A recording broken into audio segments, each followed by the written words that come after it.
Okay, great. Well, welcome everybody. My name's Kit Lyle. I'm the founder of the operators.pe, and you are here for our second session. We've got 6 sessions in a row covering the 6 value creation levers. Today's session, as you probably are aware, is on operational efficiency. And we've got a lot. There's a lot of content to go through. So what we might decide is to circle back after we've covered all of the core levers, is to circle back and maybe cover the sub levers in some detail, or maybe we'll just come back to the operational improvement, operational efficiency one, because this is the biggest one.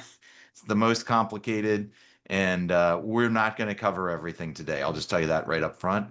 But what I have done is created sort of an intro, so you'll get a flavor for what each of the sublevers are. You'll never guess how many sublevers there are, so I won't spoil the surprise, but we'll get into it.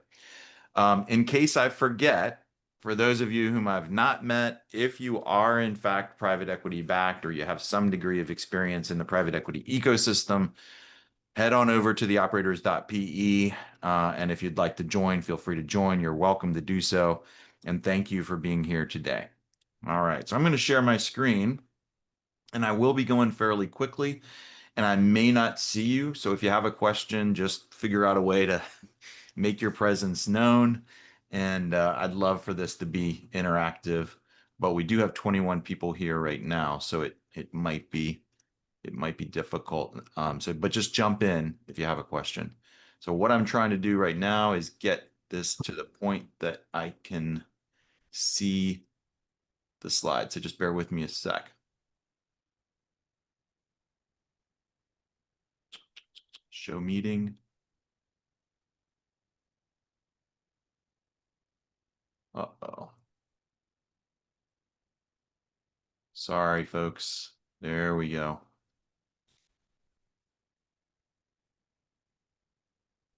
It's content only. We just did this just before everybody joined. Layout. Well, we could see the slides. Yeah, the problem is I'm going to have to look at a different screen in order Okay. for me to see the slides. So let me Hmm. just let me just try sharing one more time, and if this doesn't work, then I'll just have to look off camera. Uh, I said a typical board meeting. Show meeting.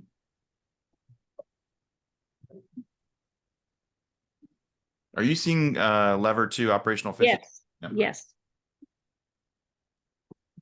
Show meeting. Hide meeting. Show meeting. Huh. Layout. Well, that's a shame. All right. Sorry about that, folks. I'm gonna proceed just in the interest of time. And I'll just have to look over at the other monitor from time to time. So we'll go through each of the sublevers one at a time. And then after we've gone through this intro section, then we're going to dive a little bit more deeply. Sublever 1 deals with process optimization, operational efficiency. So really what we're trying to do is not just cut costs, but figure out ways for the business to be more efficient. In private equity, operational efficiency and effectiveness is strategic. So it's the engine behind EBITDA expansion, growth, and ultimately buyer confidence at exit. Lever 2, sub-lever 2 is productivity and delivery performance. So really what we're striving for is for there to be productivity, delivery performance, meaning that the right product arrives in the right place at the right time. Everybody's happy, and it's efficient. So getting the supply chain and the ultimate product to the right place at the right time. Processes, systems, and technology is our third sublever. So really what we're looking for is the ability to create an infrastructure of velocity, visibility, and value creation. So what we're trying to do is build the foundation so that processes, systems, technology can enable scale. So we're striving, of course, for scalability. Lever 4 is IT, technology. So we couldn't talk about operational improvement without talking about, we've talked a little bit about systems, processes, but we can't have that conversation without talking about technology. So typically, especially in the lower middle market, the technology that is there is maybe broken. It's in bits and pieces. It's disparate. They're not talking to each other. It's bolted together. And so what we're trying to do is build a system that enables efficiency everywhere throughout the business and provides awareness and alignment. Quality control. So whether the business is manufacturing and production or not, quality is really a clear lever of efficiency, because quality becomes part of the process, but it also becomes part of the culture of continuous improvement and best practices. So in private equity, quality often gets reduced to regulatory hygiene. You think about FCC or FDA or something else, but in reality, quality can create opportunities with customers and opportunities for value creation. Pricing. So it used to be that private equity, 30 years ago, private equity was really all about financial engineering and then increasing prices. But obviously, it's a lot more complicated than that. And the owners have become vastly more sophisticated about the way they create value in portfolio companies. And so it's not just about margin improvement and cost management and pricing. But nevertheless, pricing is a sublever of operational improvement and efficiency. So we have to talk about pricing, and it is easy and it is simple. But the important thing to say here is that we shouldn't just dive straight into price. Alignment, and for those of you with whom I'm connected on LinkedIn, I just put out an article or a playbook on alignment, which you may want to check out. But alignment really should come first. It should be the first value creation lever. Hey, David, I see your hand up. Hey, where I've gotten equal value is customer rationalization. So, right, that pricing, it's either a subcomponent of pricing or it's a separate category. But this all deals with if you can get unit economics down to the customer level, better yet, you can get an income statement that is at, the customer level. And that could be a type of customer, right? Instead of a line of business, customer segmentation. I have gotten, 2-3% EBITDA margin improvement by firing 5% of my customers. That makes sense. That's great. Thanks for jumping in with that. And Yeah. by the way, if anybody else, I was too focused on trying to figure out how to be able to see the slides on this particular monitor, and I wasn't thinking, but I meant to tell you that if anybody has a burning question or anything they want to share right off the bat before we dive in, feel free. So I'll pause here to do that. And while we're pausing, I'll just add something to what David said. I don't know if it's the fifth value creation lever. I'll just walk you through it and then we'll figure it out. So number 1 is alignment. Number 2 is operational efficiency and effectiveness. Number 3 is financial data systems, reporting, analytics. And then number 4 becomes organic growth. And within organic growth, we get into go-to-market strategy. And it's there that the customer piece is one of the sub-levers, so customer analytics. And so what you were just describing, David, is appropriate here, but it's also appropriate in trying to decide, okay, which are the most relevant customers for us? So we'll get into that eventually, probably several months from now. So did anybody have any burning questions or comments that they wanted to share right off the bat? Okay, well then we'll keep going. So after pricing, we have innovation. So innovation can happen anywhere. Product development, service development, doesn't really matter. The reality of it is it's not like luxury. It's not innovation for innovation's sake. It really is part of value creation.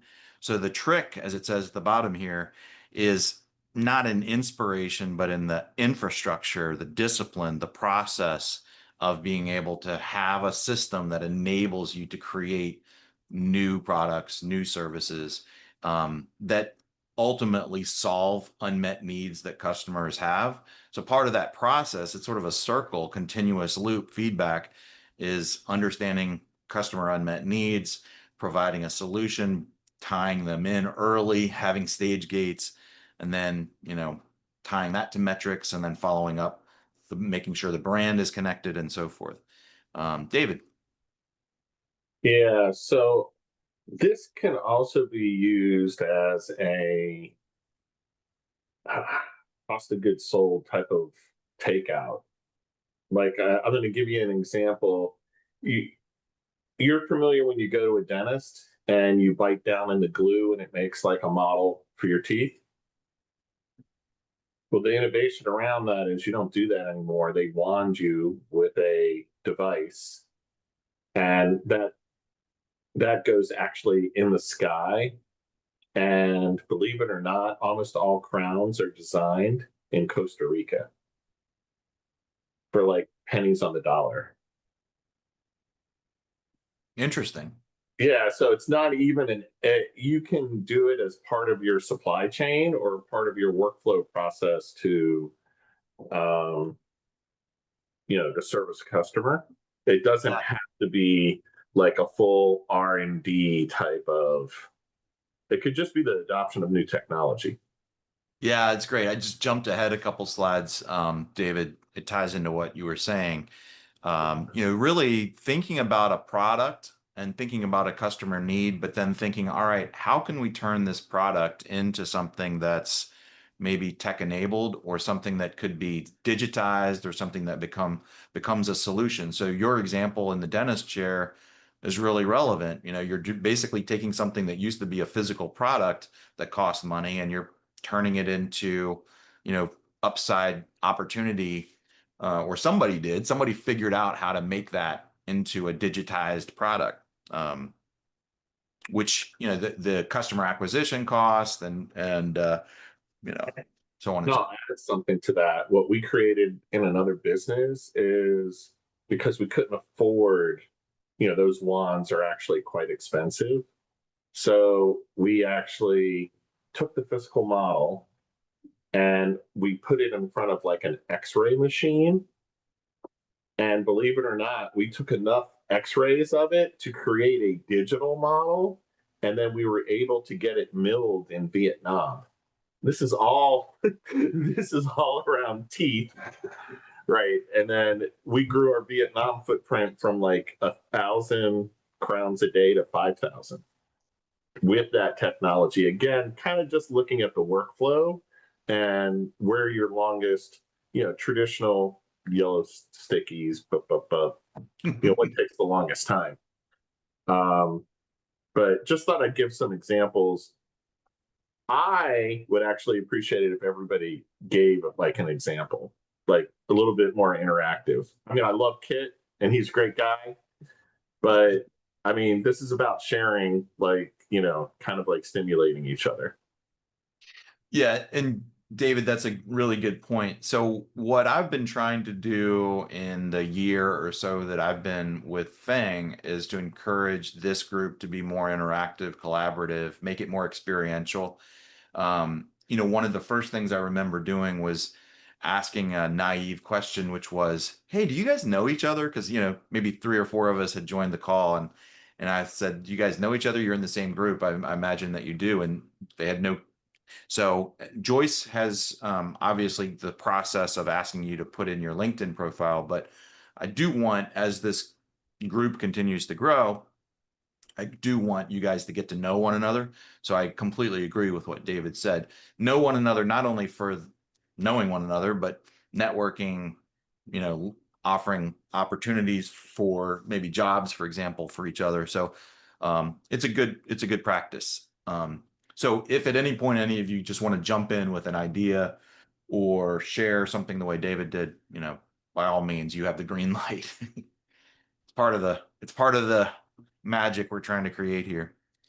So sublever number 8 is continuous improvement. Now, obviously, continuous improvement and best practices happen anywhere, and you can leverage that kind of mindset. This is mainly happens in a manufacturing environment, and I saw the I saw the chat pop through. I don't remember who it was. Might have been Napool, but I'm not sure.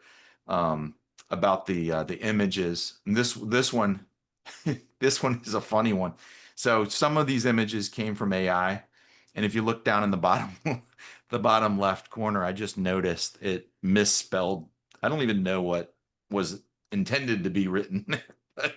That's a little bit of an embarrassment on my part, but thanks for the compliment. It's perhaps only partially deserved because of that mistake.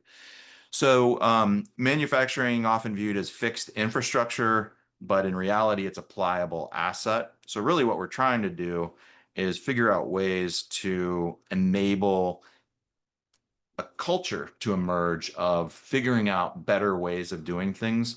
And that really, obviously, that starts at the top, but it's a proactive process of evaluating what better practices might look like. And so when we think about this in the context of private equity, a lot of private equity is the lower middle market, and a lot of the middle a lot of the lower middle market is founder led, and a lot of founder led businesses that were just acquired by private equity have management teams. The incumbent members of the management team have sort of this built-in mindset that they don't want to second guess what the founder has done or has said or has created. So whenever there was a problem or a decision to be made or a question or something going on with a customer, you run to the founder. And so you don't necessarily want to disrespect the founder by finding proactively a better practice, right? So my point in saying all that is that doesn't work in private equity, because when we think about a investment thesis or a value creation plan, you see words like improve, systematize, operationalize, professionalize, enter, right? And so those all connote change or find better practices, right? So it's relevant even though we're thinking about that in a manufacturing context. So we covered that. And so now we move on to service optimization. So service businesses don't scale by throwing more people at the problem. They scale by turning delivery into an operating system. So private equity margin expansion doesn't come from top line growth alone. It comes from precision and how services are structured, delivered, priced, and repeated. So essentially taking chaos and turning it into a system enables scale in service businesses. Supply chain and procurement. Supply chain and procurement are often hiding in plain sight, marginalized as operational necessities rather than core levers of value creation. So a well-optimized supply chain can reduce costs, preserve margins, increase resiliency, and enhance exit value. So that's the 11th sublever, is supply chain and procurement. Strategic outsourcing. So outsourcing isn't just about sending tasks offshore, but it's really finding the best in class way of doing just about anything that a business historically had done internally. It's a lever. It unlocks cost savings, margin improvement, and operational resilience. Okay. And then we get to insourcing.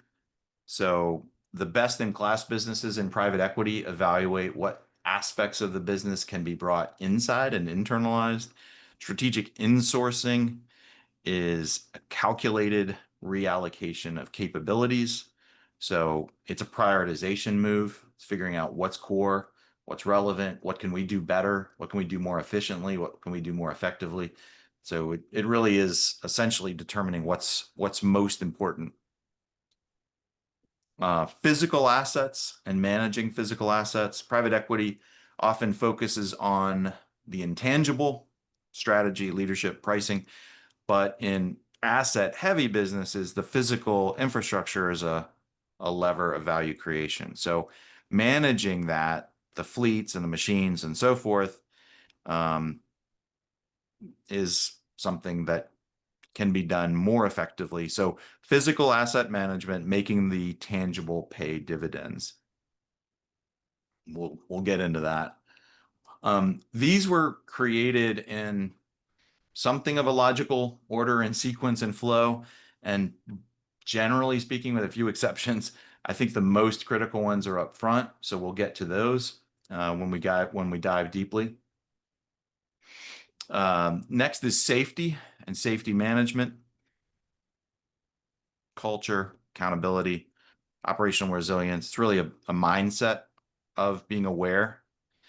And then we get into legal and regulatory and compliance issues, document management, SOPs. ESG has changed. It's now becoming more known as regenerative transformation. And that's the last one. So that's 18. So before we start getting into the weeds, any pushback? Did we miss anything? You're the first group that I've spoken to about these slides. It's the first time I've unveiled these slides, so they're fresh and new. Any pushback or new ideas? Do we miss anything? Did you think anything was included that shouldn't have been, etc.? Kit, great presentation, and just a few things. As you were speaking, I was trying to listen, but are we going to get a copy of this recording or a copy of the slides? I would love to read through some of the content as you were talking, but I didn't get a chance to read through. I was paying more attention to listening. Yeah. So Joyce typically makes those available to whomever asks for them, as far as I know. And I don't know how you would access the recording itself, but you can reach out to Joyce or just email me and I'll forward your email to Joyce. We do have another 35 minutes together, and we're going to dive more deeply into the first few of these sublevers. Thank you for your comments. Anybody else? Sorry, I'll have a second one. As you were going through this here, I didn't hear you say you speak much about AI in these processes because we all know we're on this AI revolution right now, and I'm looking at some of these processes here right now, and I'm looking at the AI images that you have.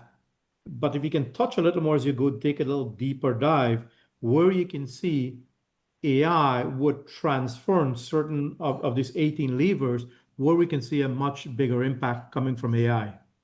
Yeah, that's a really good point. I need to give that some thought, and thank you for that. Yeah, that's huge. It really is, Paul. Yeah. AI is huge. Anybody else?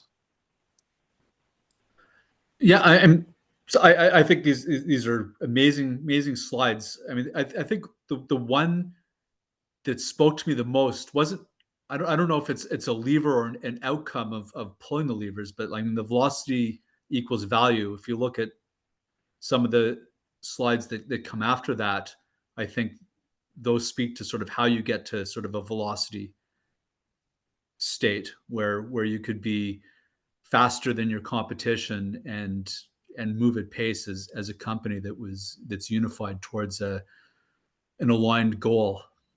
I don't know. Is that something that's a lever or is it an outcome of a lever? I think it's an outcome. So let me make sure that I understand the context of what you were asking or suggesting there. So what I wrote down for myself is velocity. Where does that come into play? How does that applied?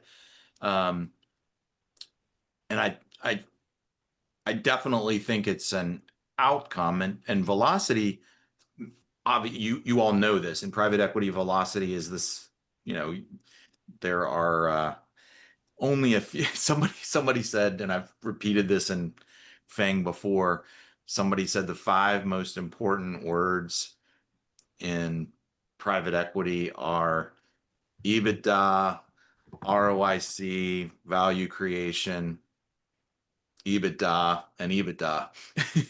And but technically, when you do the math, a 3-year hold versus a 5-year hold doesn't impact MOIC.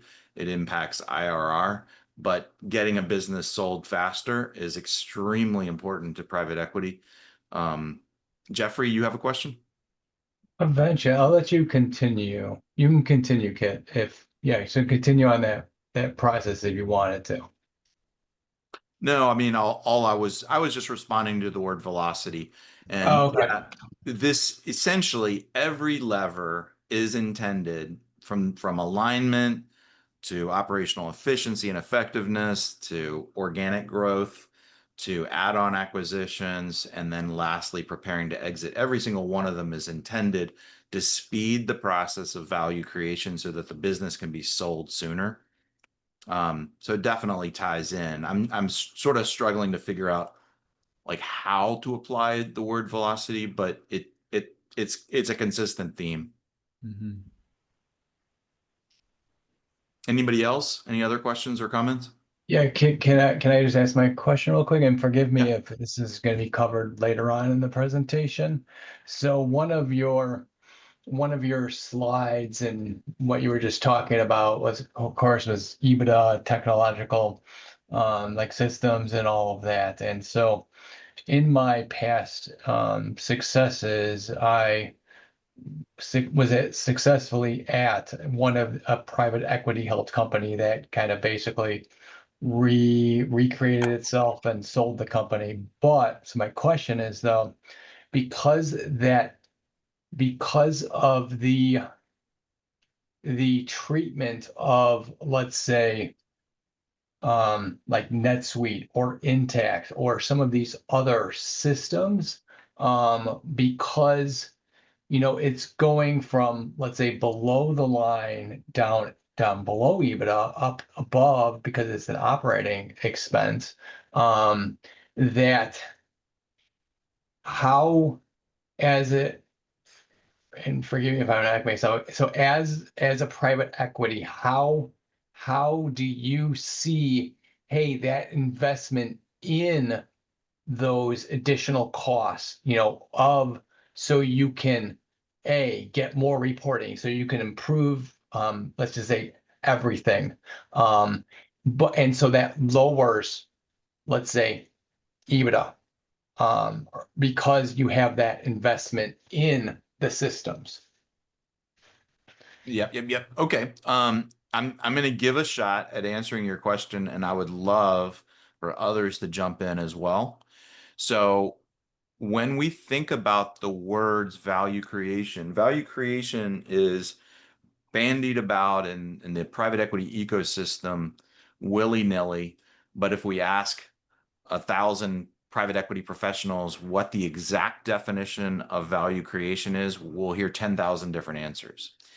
So my answer of what value creation is figuring out ways to expand the multiple, right? Because it's all about a multiple of EBITDA by reducing risk and making wise investments that are logical and sound that a future owner will not have to make themselves.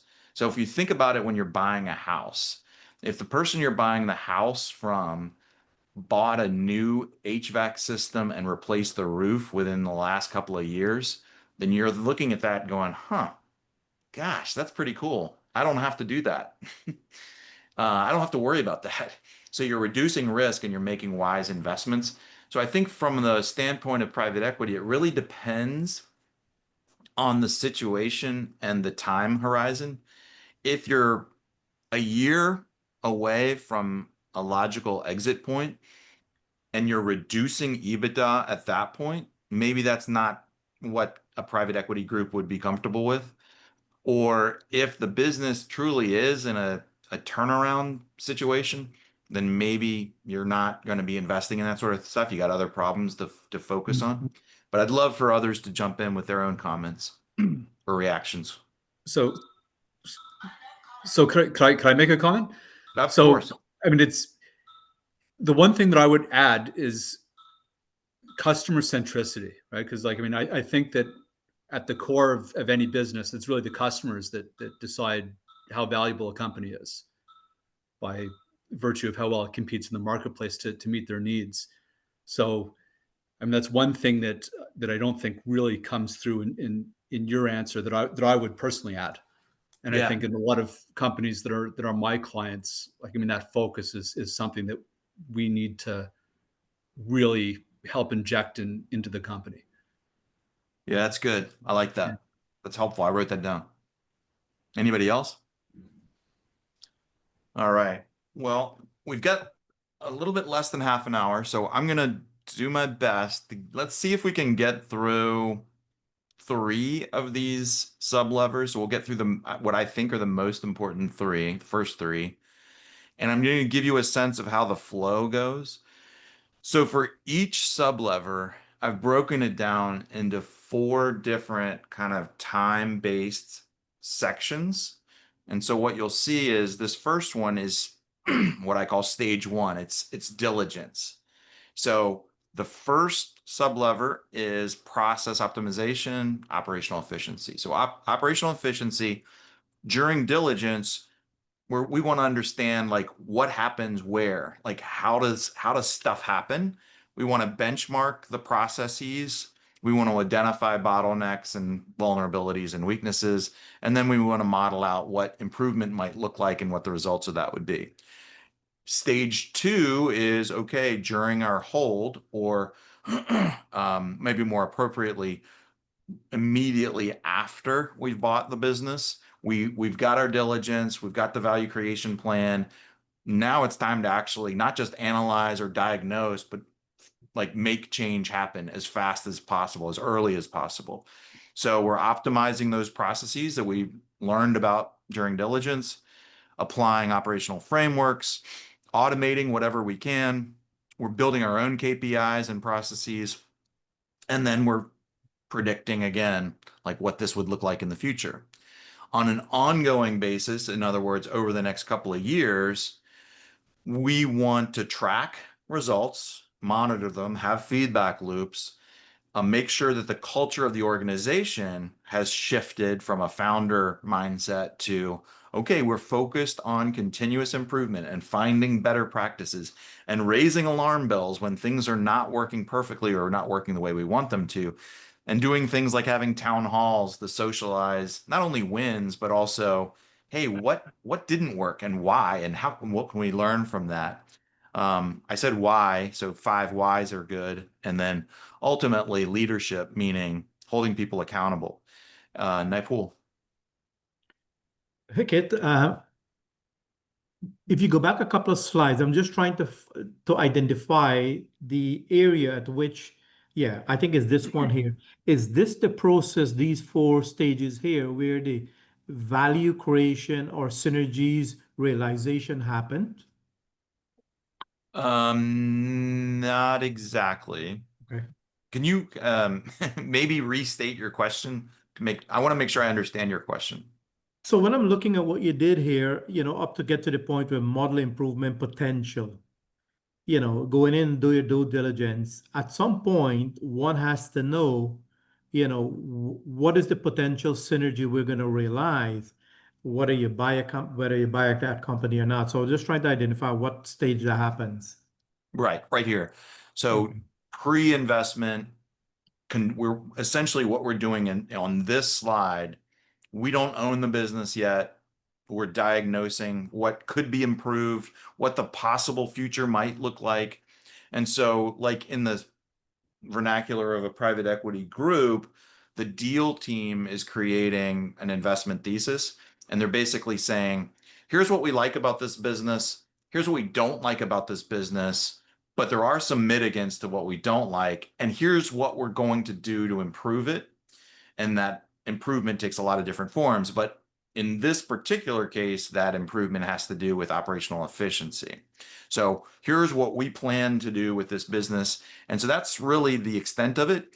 And then once the keys are handed over and, maybe the ink is still dry on the acquisition, you start to experiment with, okay, what can we do to improve this business? Let's start to test those hypotheses that the deal team came up with.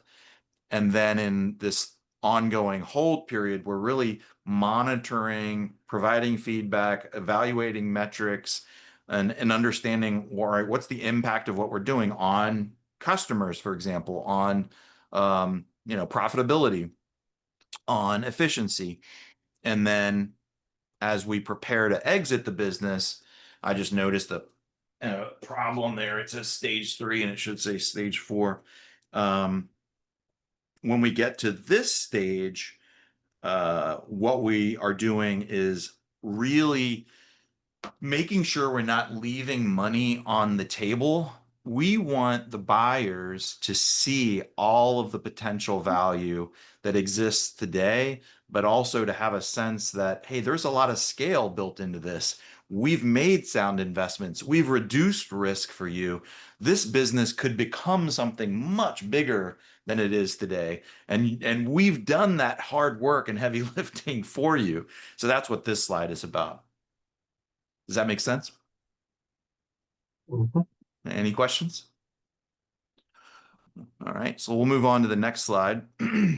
So productivity, delivery, performance. So again, it's the same process.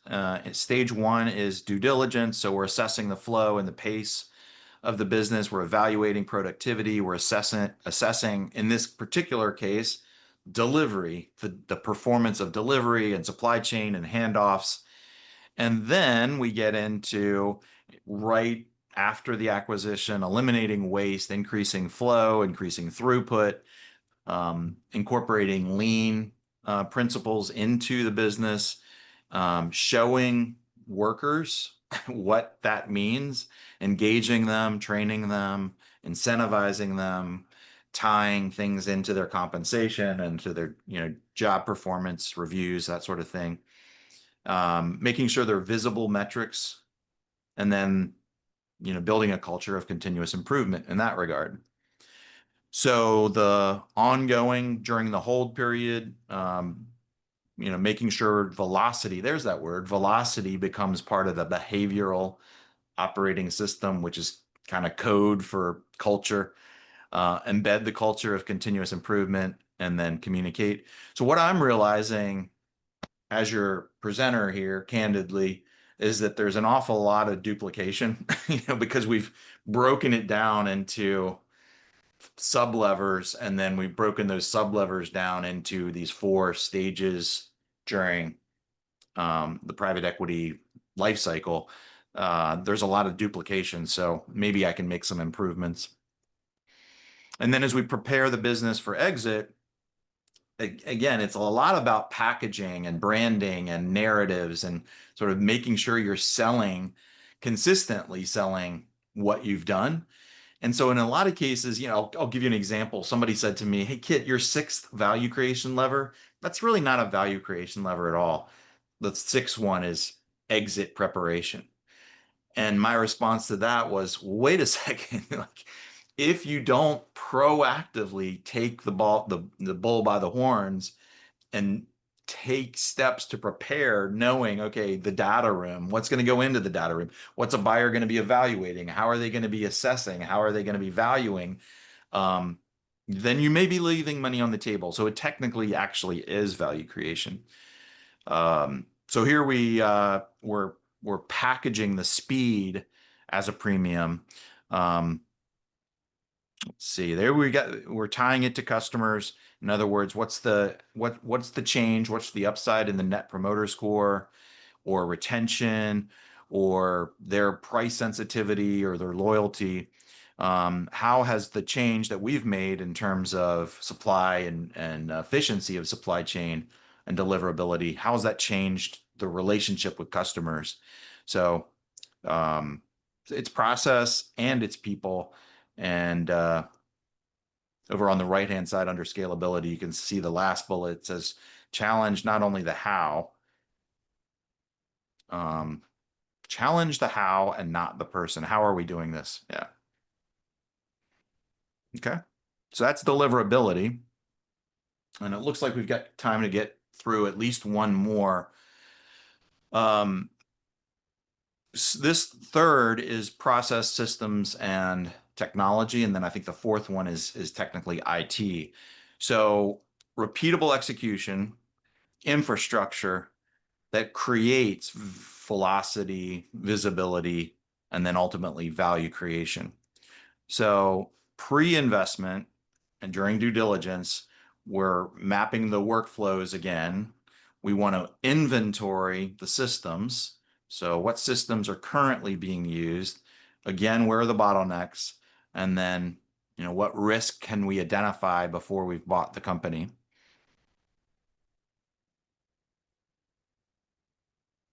So then process, systems, and technology, where we're looking at change management. So change management is essentially all about the ability, the skill that the management team, the employees, everybody in the company, their skill in bringing about change and executing change. So whether it's systems or something else. So in this case, it is systems, process, technology. We want a systems roadmap, a roadmap for getting from where we are today to where we think we should be in the future. We want the employees to understand where we're going, why we're making this change, why we're integrating things. And then we want to automate as much as we can for simplicity's sake, efficiency, etc. And then we want to keep the system in tune, meaning we want to track and monitor, have feedback loops, provide cross-functional consistency, and then be able to communicate in real time. So that communication sometimes means south to north, not just north to south. Does anybody know what I mean by south to north communication? I see a nod. Any Jeff, would you be willing to share what your thoughts are on south to north? Wow. So it's whether it's, let's say, a bad situation and then going up the chain. Okay, I'm not gonna embarrass myself anymore. So Kit, you're gonna have to explain. No, you're on the right track for sure. Yeah, I can. I don't know if you meant me because I was nodding. Oh, okay. So Jeff, yeah, it's you too. Yeah. So and correct me if I'm wrong, but I think it's a two-way communication from up the chain and down the chain, and I don't think it has to be a bad situation per se, but getting feedback that's unfiltered from the line, so to speak, or coal face to management in its most unfiltered way. Because in a lot of organizations, they filter the hell out of it that it becomes meaningless or disappears entirely. Right. So so that's how I would view it. Yeah, exactly. And it gets back to what I was saying earlier about founder-led businesses. In founder-led businesses, the line employee working on the factory floor wouldn't necessarily feel comfortable going to the CEO, in that case, the founder, and saying, you know what? I've discovered something that's not working particularly well. That might be insulting to the founder, so that employee doesn't want to do that, right? But what you want is to empower or enable those people to say, I want to do what you told me to do, and I want to propose that we not run this line the way we are running this line. There's a better way, I think. Let me experiment with that. And so when you enable that to happen, maybe there's friction, maybe there's chaos, maybe there's inefficiency. But hopefully in the long term, it creates opportunity for improvement. That's what we're talking about there. How decisions are over on the bottom right, how decisions are made in a lot of small companies. We're not talking about a business that's in its fourth iteration of being owned by private equity. All this stuff that I'm talking about is already, well been sussed out by that point. We're talking about first time PE backed. How decisions are made, the management team, particularly the CEO, sometimes makes decisions based on gut. Like I have a really good sense of intuition about this. In more sophisticated businesses, decisions are made based on data. And there are conversations that take place in which countervailing forces, different perspectives are weighing in and saying, well, wait a second, I don't agree. Why? And ultimately the CEO gets to make the decision, but it's not made based on a finger in the wind. It's made based on, okay, let's air everybody's perspective. I'm going to make the final call. And then the ability to raise flags, but also seeking input from customers and suppliers along the way, and third party, it might be channel partners, it might be stakeholders. All of that ties in. And as we prepare to exit, what it says at the top is show off the chassis. And really what we mean by that is if you're selling something, like if you're selling a vehicle, for example, the sexy stuff might be the paint. That's the shiny new object. But really what we want to get to is what's the infrastructure behind all this? What is it that enables this car to go? So you want to demonstrate that. You want to have a sales presentation around the chassis, which is like how this efficiency takes place, how we are able to create velocity. So the system itself is ready. We can prove it by connecting that to some wins, and that might be, reduced errors or speed or compliance or customer satisfaction scores. And then we want to be able to like demonstrate that in the form of like, here's the map, here's the diagram, here's the process flow, here's the system architecture, whatever. These are the KPIs that we're using. And then lastly, continuity, scalability, reduction of risk, making sound investments. And then, when you hand the keys over to a potential buyer as part of the sales presentation, it's like saying, okay, we're going to help you understand the value of what we've put together to date. And that leads to technology, and then we'll stop there. So technology is how you protect scale and make sure it's like built in and doesn't have the chance of just going away. So, and it can multiply the investment that you've made. I heard a question. Anything? No? Okay. So we're going to do one more. This will be the last one. So this is the fourth sublever. And as I mentioned, it's technology. So IT often has historically been an afterthought. IT is the lever that enables other value creation levers to work. I happened to have placed it here under operational improvement. One could argue that it deserves its own lever, or maybe you would argue that it belongs somewhere else. But maybe that's a good question to ask. What do you guys think about technology just sitting here as the fourth sublever under operational effectiveness and efficiency? So Any my 2 cents on that is IT can't operate in isolation. All the operational improvement has to happen. IT has to be interacting with those various processes and departments. So I think it's in the right place as part of operational improvement efficiency. Anybody else? Thank you for that. Appreciate it. Anyone else? I agree wholeheartedly. Okay. Good, guys. Thanks for your feedback. All right. So pre-investment, we're going to map the processes to expose the risks. Technology debt or technology, what's the right word? Underinvestment will be realized, will be discovered, and it'll have to be paid, as this says, with interest after the close. So hopefully it's discovered. So we'll use the term X-ray, the infrastructure, is the technology that's in place designed to scale? Does it have that ability? Does it provide visibility and awareness? Can you infer data analytics from it? Does it withstand scrutiny? Meaning, does it look like they're sound investments that reduce risk, or has the previous owner just kind of haphazardly just kind of done a bunch of different stuff that doesn't tie together, which is usually the way it happens in lower middle market. So we're going to assess the inventory of systems that exists, and understand whether they are actually integrated, whether they're fragile, whether they're mature. But mature in some cases means good, and in some cases mature means, man, you bought this when?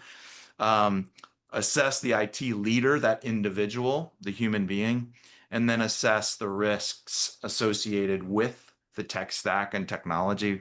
Maybe that's cybersecurity, maybe it's a compliance risk, maybe it's just efficiency and efficacy, that just isn't where it should be. And then during the hold period or immediately after acquisition, the team that did the diligence should be able to help architect what is a better scalable enterprise. So that may mean modernizing. It may mean converting to the cloud. It may mean interoperable. It may mean, leveraging AI more effectively. To the extent that we can automate, digitize, use API, less low code, no code options. Maybe that's better. Maybe that's more efficient. Centralizing data, but also centralizing visibility of what the data means so that more effective decisions, maybe more rapid decisions, can be made based on the analytics that are visible.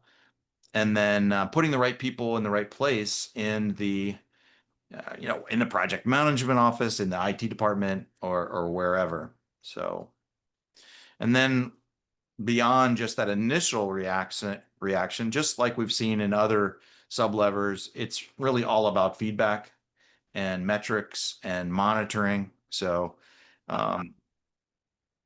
I hear somebody? Okay.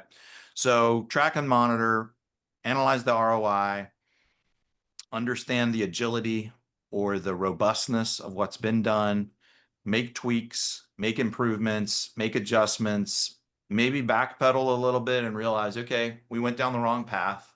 We learned our lesson. We have to adjust. We're enabling communication and we're telling the board, and maybe there's a delay. And then we get to the opportunity to prepare the business for exit. So some of these same terms exist under packaging the architecture, meaning providing the potential buyers with the blueprints of what you've done. Where have you invested? How have you reduced risk? What does it look like? What does it feel like? So they can easily analyze it and see the clarity of what you've done. Then demonstrate the transformation, provide proof points. Like, we invested in this technology and the result has been boom. And that should be clear from KPIs. So proof points, pre-post performance improvement, and that could be error reduction, speed, compliance, whatever.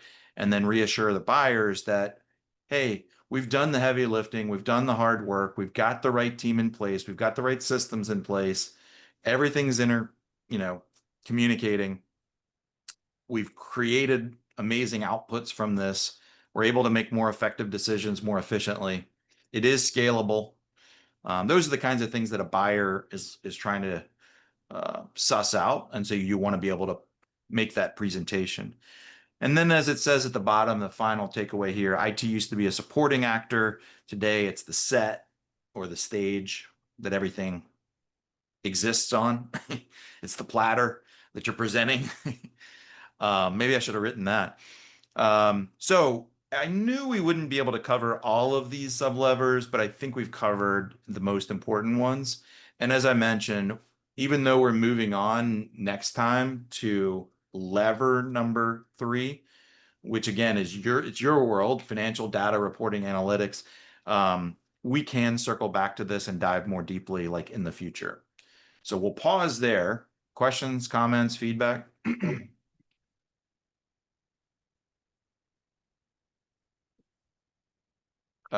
Jeffrey, the other Jeffrey. Okay, the other Jeffrey, I think this may, yes. So, first of all, thank you for this awesome presentation.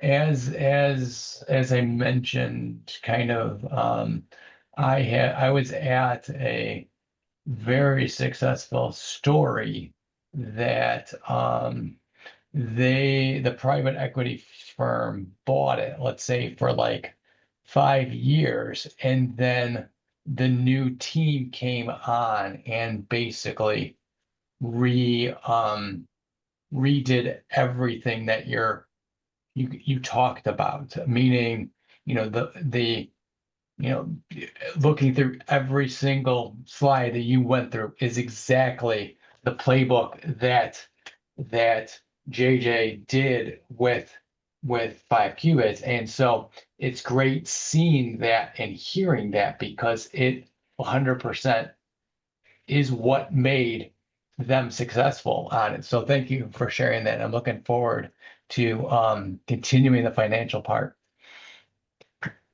Excellent. Thank you for the feedback. Anybody else? I mean, look, I want to be candid, honest, open, forthright with you. I have never given this presentation before. I just created these slides. Some of it is like from up here, some of it's from AI, some of it's from, real experience. So if there is anything that just didn't feel right or didn't sit right, or, let me know. You could share it in an email. By the way, my email, I'll put into the chat. I don't think I ever did that. Sorry, guys. I'm just trying to create something that is, I was going to say scalable, but can stand the test of time.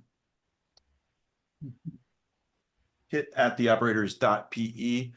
So again, if you have feedback for me, share it there. If you want to learn more about the Operators program, feel free to reach out to me there. I'm on LinkedIn as well. I should have shared my LinkedIn profile. I won't waste your time with that. Any other feedback?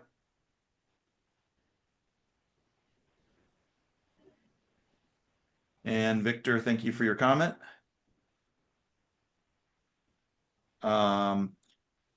Sublever categories ordered in any particular way of order importance, yeah, based on your experience. And if not, depending on the type of company, of course, which of the sublevers do you think might have the most impact? So in this particular area of, operational efficiency and effectiveness, the sublevers were intended to come in a logical order, and I wanted to get the most important ones first. One could argue that there might be, well, I can't remember if it's sublever 8, 9, 10, but somewhere back there we have pricing, and I felt like maybe that was too far down the path. Maybe I should have moved that one up earlier. But it is very, very situationally dependent, to answer your other question. So in some situations, in some companies, you may just say, we don't need to worry about this stuff. There's other things. So generally speaking, alignment comes first, operational effectiveness and efficiency comes second, financial data reporting, analytics comes third, organic growth comes next, and then add-on acquisitions. But it is very situationally dependent. And so, that's my disclaimer. Within the sublevers, yeah, absolutely. So good question, and thanks for the follow-up. Within the sublevers, there are 18 of these things, I think, if I remember correctly. So you can't do all this stuff. So you definitely, good question. You definitely have to pick and choose, because you can't do everything all at once, all well. So even within this particular major lever, you have to decide, okay, where are we going to focus? And where are we going to spend our time and our energy? Because you can't do everything all at the same time.